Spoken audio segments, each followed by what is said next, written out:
certain city a man which had devils or possessed with devils for a long time, and he wore no clothes, and neither did he abide in any house, but in the tombs.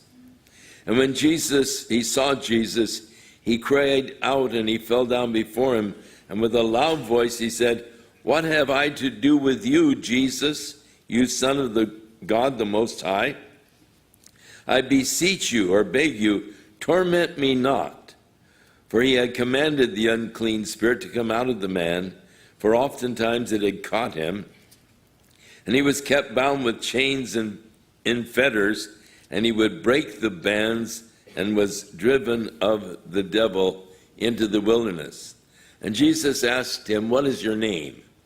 And he said, "Legion," because many devils had entered into him, and they besought him that he would not command them to go out into the deep, and the word deep there in the Greek is abuso.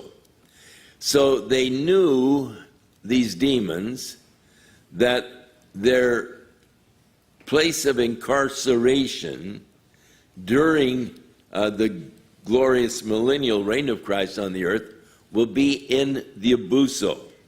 And also we read that Satan will be bound and cast into the abuso for 1,000 years that Christ is reigning on the earth. We also read that the Antichrist will come out of the abuso. In Revelation 11:7, when they shall have finished their testimony, that is, the two witnesses, the beast that ascends out of the bottomless pit, or the abuso, will make war against them and will overcome them and kill them. In chapter 17, the Lord said, "The beast that you saw, he was, he is not, he shall ascend out of the bottomless pit, and he will go into perdition, and they that dwell on the earth will wonder whose names were not written in the book of life from the foundation of the world, when they behold the beast that was and is not and yet is."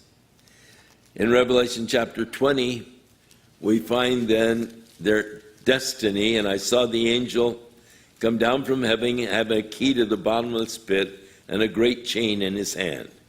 And he laid hold on the dragon, that old serpent, which is the devil and Satan, and he bound him for 1,000 years, and cast him into the bottomless pit, and shut him up, and set a seal upon him, that he should not deceive the nations any more, till the 1,000 years are fulfilled. And after that he will be loosed for a little season."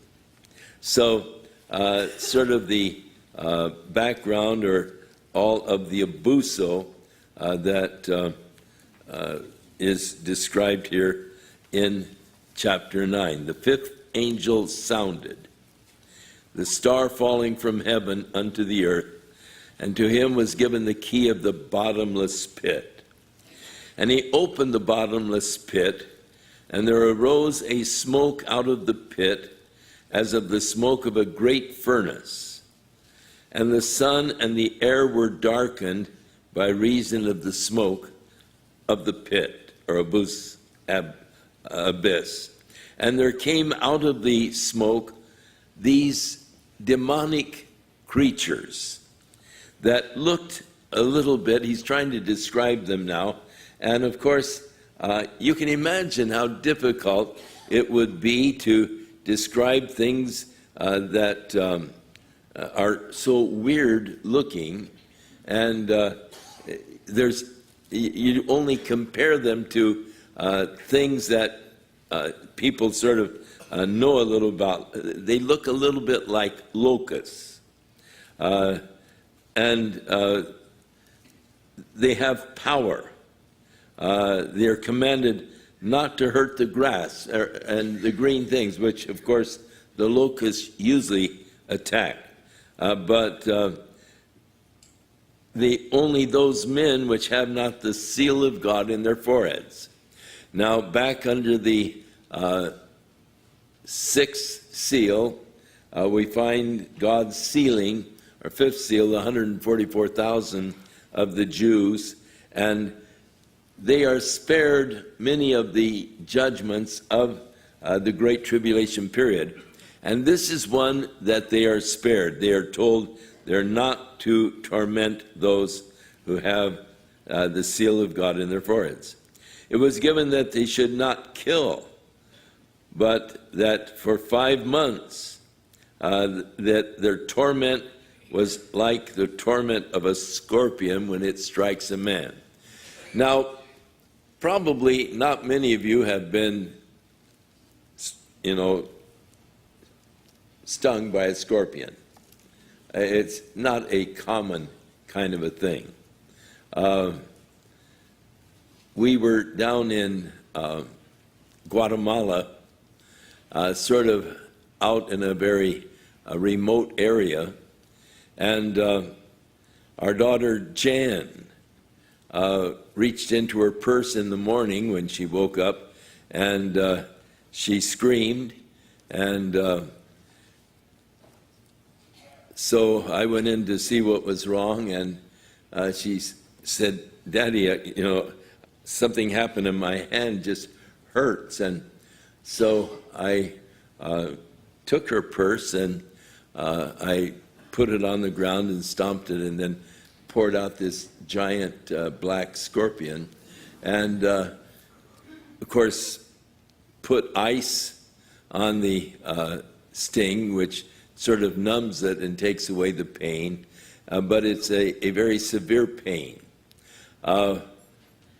Years ago, I was leading a group of kids. I was directing a camp for the YMCA in near Oracle Junction, Arizona, and we were in a camp that we called the place Scorpion Gulch because there were so many scorpions there.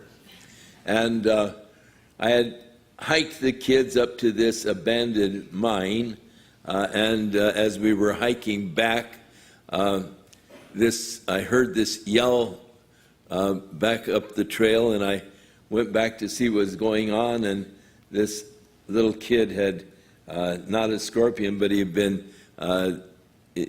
had this jumping cactus, and it had attached itself to him, and so I carefully flipped it off, and he said, "That darn guy Adam." And I said, "Where do you go to Sunday school?" He understood that thorns and thistles were a part of the curse as a result of Adam. And but it's not, I doubt if very many of you have been stung by a scorpion, but it is not a pleasant thing.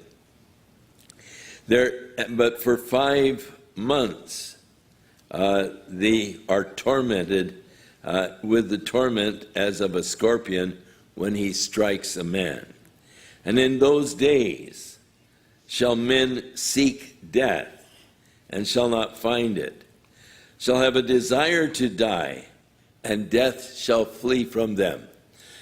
Death is a very interesting thing. The separation of our consciousness from our bodies. It's sort of a mystery. It's one of those strange things that we don't fully understand.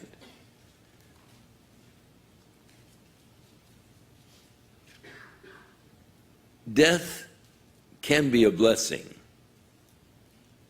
if you are suffering tremendously and there seems to be no help, no cure, no hope. Death becomes a relief. Can you imagine what it would be like if you were desiring to die but couldn't? The soul wouldn't leave the body. Maybe you would attempt suicide. Take a gun and put it to your head and pull the trigger and blow your brains out. But yet you wouldn't die. you be in that kind of a condition, but